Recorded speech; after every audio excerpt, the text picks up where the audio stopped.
Денес е почеток на човековото спасение. Како ќе рече човек денес почеток? Па имаме празници во кои се слави Христовото раѓање, а денес е благовештение. Зошто денес да е почеток на човековото спасение? Затоа што без овие зборови на Богородица кои ги слушнавме, не можеше да се случи воплотувањето Господово, а не само тоа, туку ако немаше воплотување Господово, немаше да има ниту спасение на човекот. Затоа е многу важен овој празник, а празникот не го прави денот на празничен, туку настанот кој се случува на тој ден. А ние денеска го славиме зачнувањето на Господа Исуса Христа и затоа тоа е се почеток на нашето спасение, на спасението на родот човеков. Без благовеста Господова не можеше понатаму да се одвива до мостројот на спасението на човекот. А колку векови чекаше Господ да се роди Пресвета Богородица, онаа девојка која ќе речи на зборовите на ангел, не знам како е можно син да се роди без машка поход, ама нека биде волјата Божја. Кој би го рекол тоа друг, освен Пресветата? Затоа што крајна доверба треба да се има во Бога. И тогаш, вели Евангелието, Духот Свети слезе на неа. Духот Свети, браќа и сестри, прави се што сака. Гледате и ова што изгледа неможно за родот човеков. Да се зачне човек без машка поход. И тоа е возможно за Духот Свети. Духот Свети дише каде што сака. Ама треба да му дозволиме и ние. Често пати несреќите наши на луѓето се случува зашто не му дозволуваме на Духот Свети да действува во нас и меѓу нас. А тој пак не е натрапник, не сака на сила ништо да прави. Ко сака, она нека биде што го кажа Пресвета Богородица, нека биде волјата Божја. Тоа да се научиме да го живееме и да го практикуваме, зашто тоа го менува, гледате, целиот ток на животот човеков.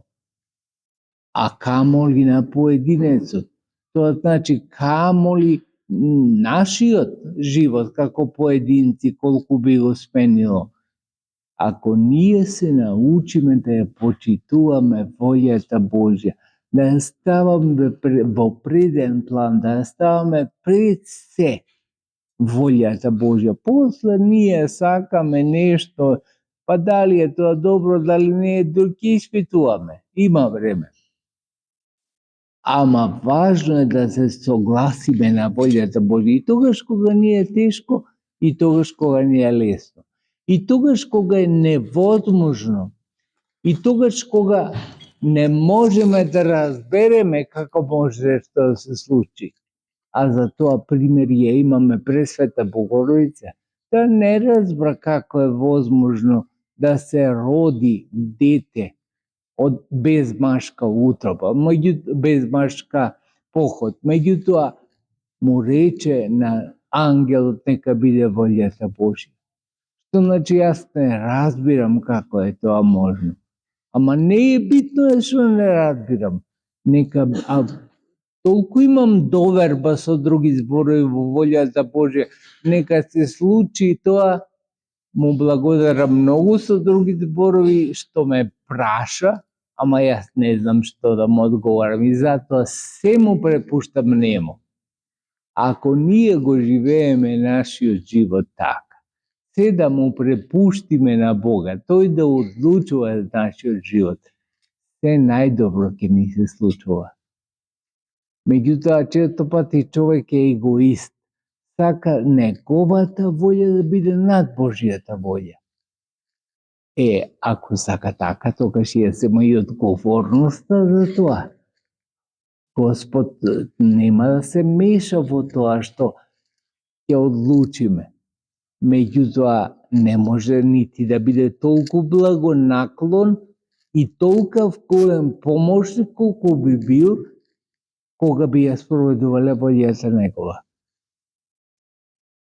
Затоа пред Светата Богородица толку ја почитуваме и славиме, затоа што го разбираме ова, дека да се каже, да се постави волјата своја подчинета под волјата Божја, е во суштина смисла на се во животот. Затоа ни е пример за се. Пред Светата Богородица не е само и пример, туку е барам и помошничка да ни биде. Помошничка во сите тешкоти, зашто животот е како едно разбранувано море. Може во одреден дел на животот и да се согласиме со волјата Божја, ама не е животот една минута и еден саат, па не знам да издржиме во тоа. Тоа разбранувано море може да ни донесе искушение. Да се прашуваме, па дали добро сме постапиле, дали со тоа што ја почитуваме волјата Божја најдобро сме направили, или ние пак имаме мислење подобро од волјата Божја. Во такви искушенија Пресветата може најмногу да ни помогне. Зошто? Затоа што ги поминала сите станици што ги поминуваме ние.